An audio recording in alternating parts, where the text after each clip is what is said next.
All right, let's do this today, huh?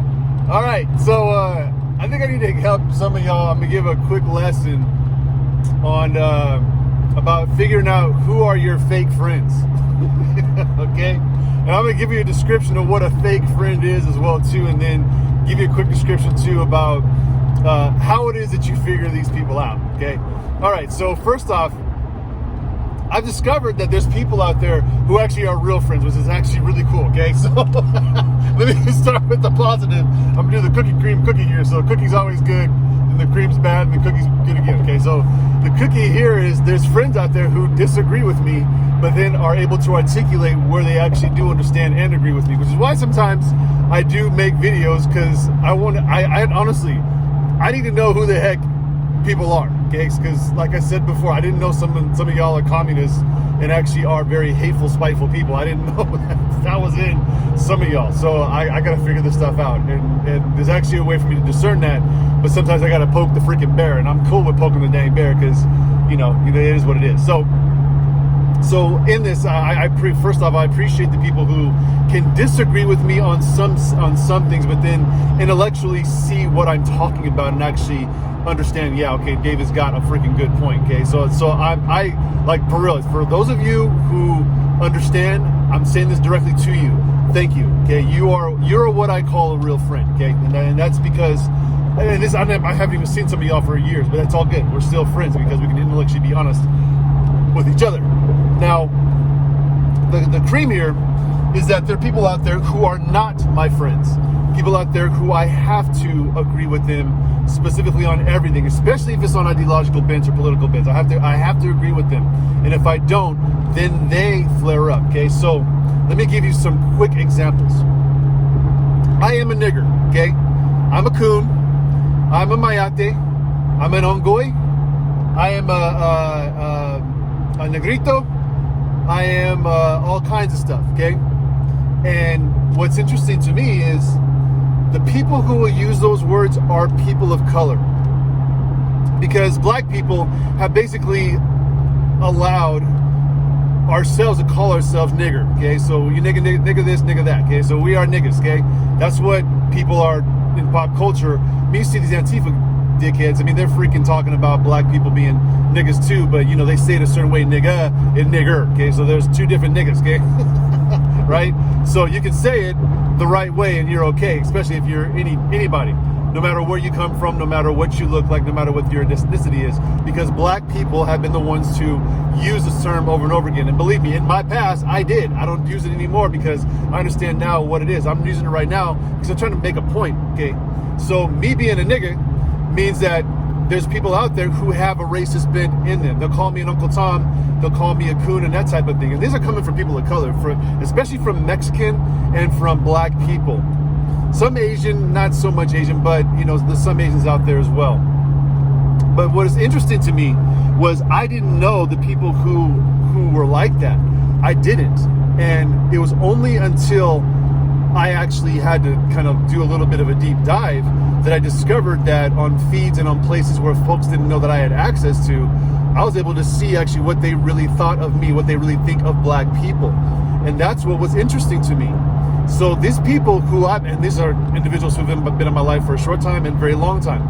And these people, I didn't know, thought these things about black people, especially black people that think for themselves.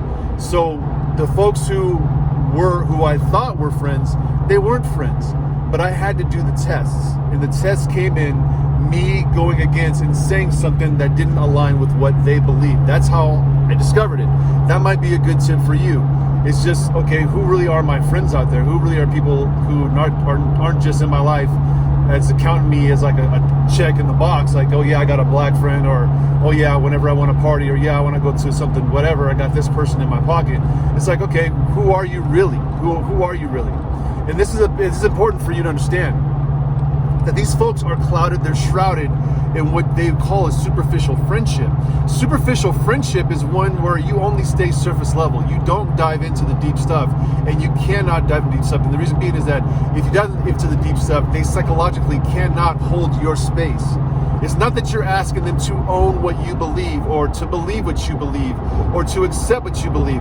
But what you're asking them is to understand that you have a different way of thinking. That's all you're doing. Okay, you're not trying to violate somebody's boundaries.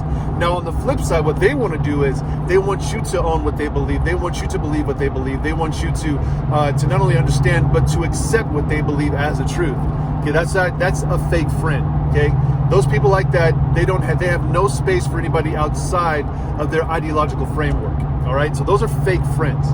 Now, the other piece of this, the people of color that can use the word nigga anytime they want to. Now, the flip side of that is the white people who they can't expose themselves as actual racists, because the people who are black or Mexican or Asian or whatever, who use the word nigga and this and that, and then actually say things like calling black people Uncle Toms and coons and stuff, who actually happen to be on a different political ideology or religious ideology or religiousness, they can call them those words because they're people of color. They think that they have a pass.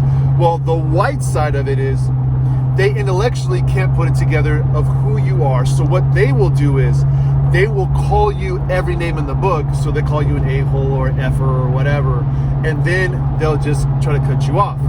Now, what's funny about this is they can't call me a nigger, because then they'll out themselves as a racist. Okay, so that's actually what's interesting.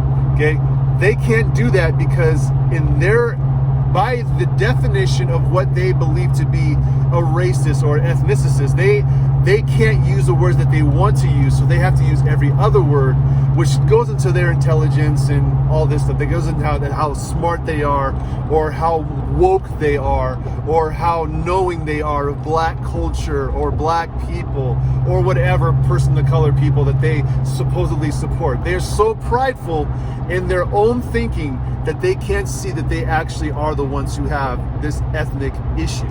Okay, and they'll couch it in academics. They'll couch it in their intelligence. That's how they do it. Their racism is very much coded in their intelligence. It's actually pretty interesting how that works out. And just know that, okay? So you'll see the people of color and the white people who actually have no ability to see through their own ideological framework. They're not able to see through their own issues and pride, that they will expose their own racism by how they talk to individuals who differ from them. And now here's the other piece of the cookie. Okay, so cookie, cream, cookie. The other piece of the cookie is, it's better for me to understand who these people are. It's better for you to know who these people are, and to not carry these people in your life, because these folks, they will turn on you at some period of time. I would rather them turn on me now than turn on me when I actually needed them. Okay, I'd rather folks who are in my life, who have been there superficially, only be able to go to the level 1 or 2 communication. If you don't know the 5 levels of communication, you gotta get to know that one. But I would rather these people turn on me now, expose themselves for who they actually are now, than for me to carry them into my life further. I'm 45 years old. Okay, and for anybody that's known me forever, y'all know I love people, how much I love and care about people. I love and care about my friendships and stuff. But what I also care about even more is I also care about being able to express myself. Now, I've not really changed too much over the years. I think the only thing that's really changed is me and my faith, and me coming into my faith. But people have known that I do speak my mind. People do know that I do stand up for myself, and people do know that I will stand up for them. Even when I disagree, I still stand up for them, okay?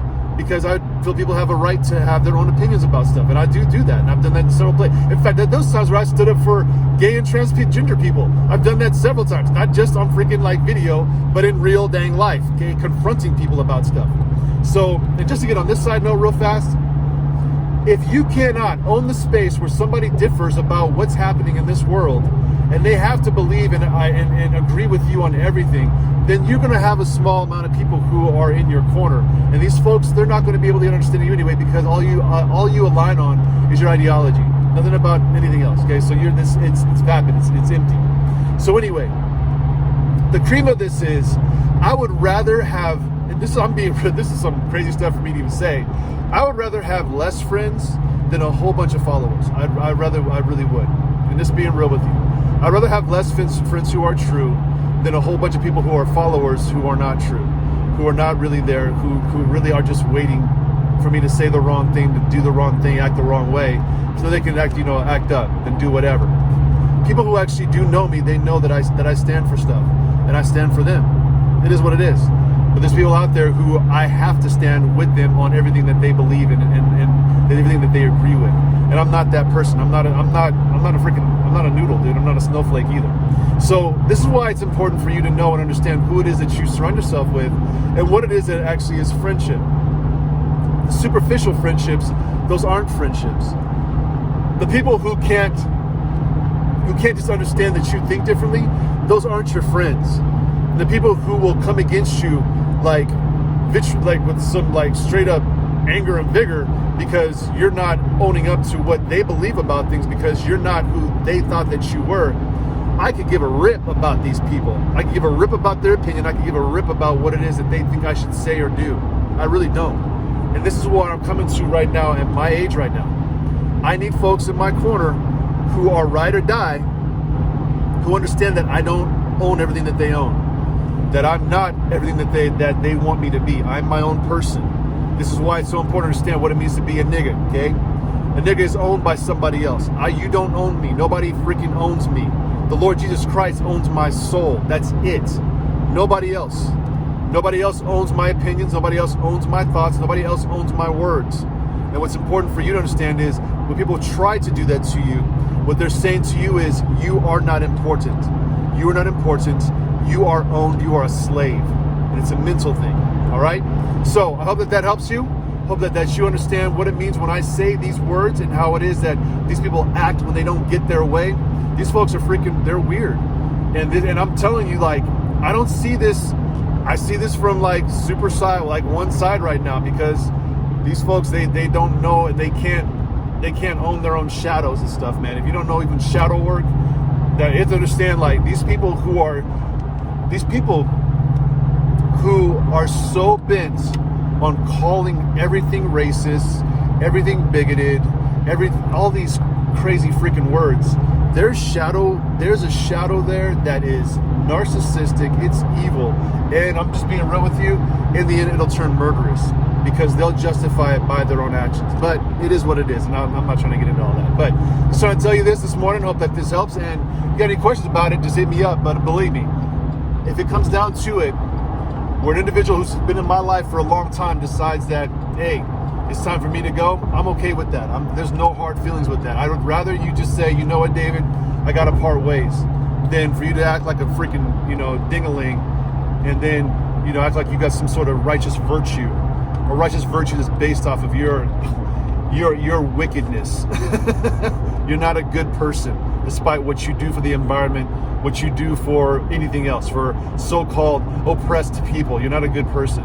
You're still wicked, and you're going to be judged for your wickedness. And I'm trying to tell you about what the truth of this whole thing is, what the underbelly of this whole thing is that what you think is good is actually evil, and you're showing it by your actions and by your words. And I'm okay with that, because I already know what's going on. And hopefully you listen to me about the other stuff I talk about, but in the end, there's going to be only one way. You're going to find that out the hard way. Hope you don't go that way. Take care.